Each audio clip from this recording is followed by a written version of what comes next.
ഏട്ടാ നമ്മൾ ഈ നെറ്റ് കോസ്റ്റിംഗ് എന്ന് പറഞ്ഞില്ലേ, ശരിക്കും എന്തൊരു സംഭവം? നെറ്റ് കോസ്റ്റിംഗ് എന്ന് പറഞ്ഞാലേ നമ്മൾ പ്രൊഡക്റ്റ് ഉണ്ടാക്കണം. ഈ പ്രൊഡക്റ്റ് ഉണ്ടാക്കുമ്പോൾ ഇതിൻ്റെ മെറ്റീരിയൽ കോസ്റ്റ് പ്ലസ് എക്സ്പെൻസ്, അതായത് ആ മെറ്റീരിയൽ ഉണ്ടാക്കാൻ, ആ പ്രൊഡക്റ്റ് ഉണ്ടാക്കാനായിട്ട് അവിടെ ഇപ്പോൾ ഒരു റെസ്റ്റോറൻ്റ് ആണെന്ന് വെച്ച് കഴിഞ്ഞാൽ അവിടെ ഷെഫ്മാരുണ്ട്, സപ്ലൈ ചെയ്യുന്ന ഒരു എക്സ്പെൻസ് ഉണ്ട്, അവിടെ അക്കൗണ്ടന്റുമാരുണ്ട്, കാഷ്യർ ഉണ്ട്, സെക്യൂരിറ്റി ഉണ്ട്, പിന്നെ ആ ഇൻഫ്രാസ്ട്രക്ചർ എക്സ്പെൻസ് ഉണ്ട്. ഇതെല്ലാം കൂടി ഈ പ്രൊഡക്റ്റുമേ വന്ന് കാരണം. അപ്പോൾ അവരൊരു 10 തരം പ്രൊഡക്റ്റ് ഉണ്ടാക്കുന്നുണ്ട്. ഇപ്പോൾ ബിരിയാണി ഉണ്ട്, മറ്റേ ഫ്രൈഡ് റൈസ് ഉണ്ട്, പൊറോട്ട ഉണ്ട്, ചപ്പാത്തി ഉണ്ട്, ചിക്കൻ കറി ഉണ്ട്. ഈ എല്ലാ അവരുണ്ടാക്കിയിട്ടുള്ള എല്ലാ പ്രൊഡക്റ്റുമേക്കും ഒരു പ്രൊപ്പോർഷണലായിട്ട് ഈ പറയുന്ന എല്ലാ എക്സ്പെൻസുകളും വന്ന് കയറിയിട്ട് ഒരു പ്രൊഡക്റ്റിന് എത്ര രൂപ വരുന്നുണ്ട് നമുക്ക് മനസ്സിലാവണം. നെറ്റ് എത്ര രൂപ വരുന്നുണ്ട്, നമ്മുടെ ടോട്ടൽ വിറ്റ വിലയും നമുക്ക് ഈ സാധനം ഉണ്ടാക്കി സെർവ് ചെയ്യുമ്പോൾ എത്ര രൂപ വന്നു നെറ്റ് നമുക്കറിയണം. ഗ്രോസ് അറിഞ്ഞാൽ പോരാ, മെറ്റീരിയൽ കോസ്റ്റ് അറിഞ്ഞാൽ പോരാ, എല്ലാ ചെലവും കൂടി കഴിഞ്ഞ് ബാക്കി ഓരോ പ്രൊഡക്റ്റിനും എന്ത് കോസ്റ്റ് വന്നു, അതാണ് നെറ്റ് കോസ്റ്റിംഗ് എന്ന് പറയുന്നത്. അപ്പൊ ലാഭമുള്ളതും നഷ്ടമുള്ള പ്രൊഡക്റ്റുകൾ ഉണ്ടാവും അതിൻ്റെ ഉള്ളിൽ, ലാഭം കുറഞ്ഞ പ്രൊഡക്റ്റുകൾ ഉണ്ടാവും. ഏറ്റവും കൂടുതൽ വിറ്റ സാധനവും ഏറ്റവും കൂടുതൽ പ്രോഫിറ്റ് ഉണ്ടാക്കിയ സാധനം, ഏറ്റവും കുറഞ്ഞ വിറ്റ സാധനവും ഏറ്റവും കുറവ് പ്രോഫിറ്റ് ഉണ്ടാക്കിയ സാധനം, അല്ലെങ്കിൽ ഏറ്റവും കുറവ് പ്രോഫിറ്റിൽ ഏറ്റവും കൂടുതൽ വിറ്റ സാധനം, അല്ലെങ്കിൽ നഷ്ടത്തിലുള്ള സാധനം. അപ്പൊ ഈച്ച് ആൻഡ് എവറി ഐറ്റത്തിന് നമുക്ക് എന്ത് ചെയ്യണം, ഇതിന്റെ പ്രോഫിറ്റ് നമുക്ക് അറിയാൻ പറ്റണം. എന്നാലാണ് ഏത് പ്രൊഡക്റ്റിനെയാണ് നമ്മൾ കൂടുതൽ പ്രൊമോട്ട് ചെയ്യേണ്ടതെന്നും എവിടെയാണ് നമ്മുടെ ലാഭം ഒളിച്ചിരിക്കണമെന്ന് നമുക്ക് മനസ്സിലാവുള്ളൂ. ഇത് P&L മനസ്സിലാവില്ല. അങ്ങനെ ചെയ്യാൻ പറ്റുന്ന സോഫ്റ്റ്വെയറുകൾ ഉണ്ടെങ്കിൽ നമുക്ക് വളരെ എഫിഷ്യൻ്റ് ആയിട്ട് ബിസിനസ് ചെയ്യാൻ പറ്റും. ഇപ്പോൾ റിലയൻസ് പോലുള്ള സ്ഥാപനങ്ങളൊക്കെ ശരിക്കും ചെയ്യുന്നത് എന്താണെന്ന് വെച്ച് കഴിഞ്ഞാൽ അങ്ങനത്തെ സോഫ്റ്റ്വെയറുകൾ അവർ ഉപയോഗിക്കണം. അപ്പോൾ അവർക്ക് എന്ത് കാര്യം ചെയ്യുമ്പോഴും ഓരോ സാധനം വിൽക്കുമ്പോൾ എത്ര രൂപ കിട്ടിയെന്ന് അവർക്ക് കൃത്യമായിട്ട് അവർക്ക് അറിയാം. അങ്ങനെ അറിയാൻ പറ്റുന്ന സോഫ്റ്റ്വെയർ അത് ചെയ്യണം. അതാണ് അങ്ങനെയുള്ള സ്ഥാപനങ്ങളുടെ വളർച്ചയും. നമ്മുടെ ആളുകൾ വളരണില്ല എന്ന് പറയുന്നില്ല, പക്ഷെ ആ ഒരു വ്യത്യാസം അതാ. അങ്ങനെ പറ്റുന്ന സോഫ്റ്റ്വെയറുകളാണെങ്കിൽ നമുക്ക് എത്ര വേണമെങ്കിലും എക്സ്പാൻഡ് ചെയ്ത് പോകാം. അത് ഒരു വലിയൊരു ബെനിഫിറ്റാണ്. ചേട്ടാ, ഈ ബിസിനസ്സിൽ എങ്ങനെയാണ് കറക്റ്റായിട്ട് ഈ പറഞ്ഞ പ്രോഫിറ്റ് കണക്കൂട്ടുക? പ്രോഫിറ്റ് കാൽക്കുലേറ്റ് ചെയ്യണതിൽ നമ്മുടെ നാട്ടുകാർ ഒരുപാട് മിസ്റ്റേക്ക് വരുത്തി വെക്കുന്നുണ്ട്. ഞാൻ നോക്കിയിട്ട് അവർ കണക്കൂട്ടുന്നത് എങ്ങനെയാണെന്ന് വെച്ച് കഴിഞ്ഞാൽ, ഞാൻ നാളെ ഒരാളോട് ചോദിച്ചപ്പോൾ പറഞ്ഞ 8% എനിക്ക് ലാഭമുള്ളൂ എന്ന് പറഞ്ഞു. 8% എനിക്ക് ലാഭമുള്ളൂ എന്ന് പറയുന്നത്.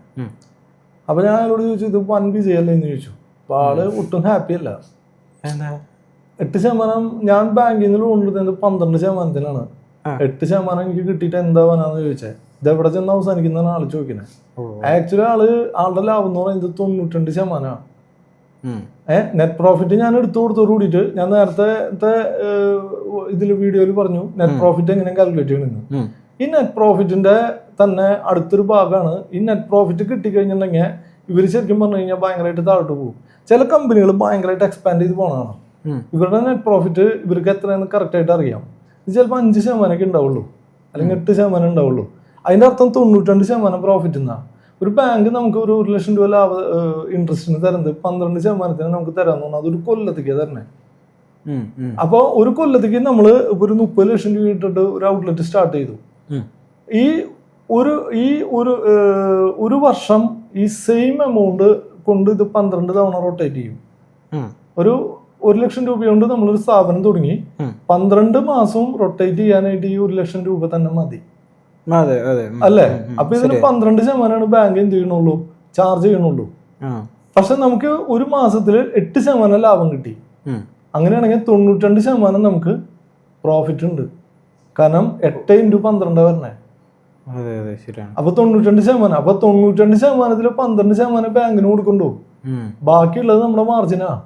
അപ്പൊ നെറ്റ് പ്രോഫിറ്റ് എത്രയാണെന്നുള്ളത് കണ്ടുപിടിക്കാൻ പറ്റിയല്ലേ? ഞാൻ നേരത്തെ പറഞ്ഞ പോലെ മെറ്റീരിയൽ കോസ്റ്റ് പ്ലസ് നമ്മുടെ എക്സ്പെൻസുകൾ, അതായത് അതിൻ്റെ ഉള്ളിൽ സാലറി പോകണം, റെന്റ് പോകണം, അങ്ങനെ എല്ലാ എക്സ്പെൻസുകളും കഴിച്ച് ബാക്കി എത്ര കിട്ടി എന്നുള്ളത് നമുക്ക് കണക്കൂട്ടി എടുക്കാൻ പറ്റിയാൽ നമ്മുടെ പ്രോഫിറ്റ് എത്ര, ഒരു വർഷത്തിൽ നമ്മൾ എത്ര ഏൺ ചെയ്തു വളരെ സിമ്പിളായിട്ട് നമുക്ക് കണ്ടുപിടിക്കാൻ പറ്റും.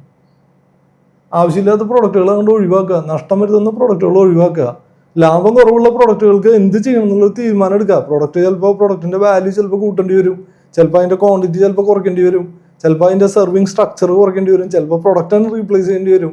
എന്താന്നുള്ള ആ ഒരു തീരുമാനം എടുത്തിട്ട് നമ്മൾ നമ്മുടെ ടെൻഷൻ ഒഴിവാക്കുക, നെറ്റ് പ്രോഫിറ്റ് കണ്ടുപിടിക്കുക, വളരെ ഭംഗിയായിട്ട് എത്ര പ്രോഫിറ്റ് കിട്ടുന്നുണ്ടെന്നുള്ളത് ഒരു വർഷത്തിൽ ബാങ്കിന് എത്ര കൊടുത്തു, നമുക്ക് എത്ര കിട്ടി എന്നുള്ളത് കണ്ടുപിടിക്കുക. ഈ കാൽക്കുലേഷൻ പലർക്കും തെറ്റായ രീതിയിലാണ് കണക്കൂട്ടണേ. ബാങ്കിന്റെ ഒരു കൊല്ലത്തെ ഇൻട്രസ്റ്റിന് സമയമായിട്ട് അവർ കണക്കൂട്ടുന്നത് ഒരു മാസത്തെ പ്രോഫിറ്റാണ്. ഇതാണ് ഇതിന്റെ ഏറ്റവും വലിയ പ്രശ്നം.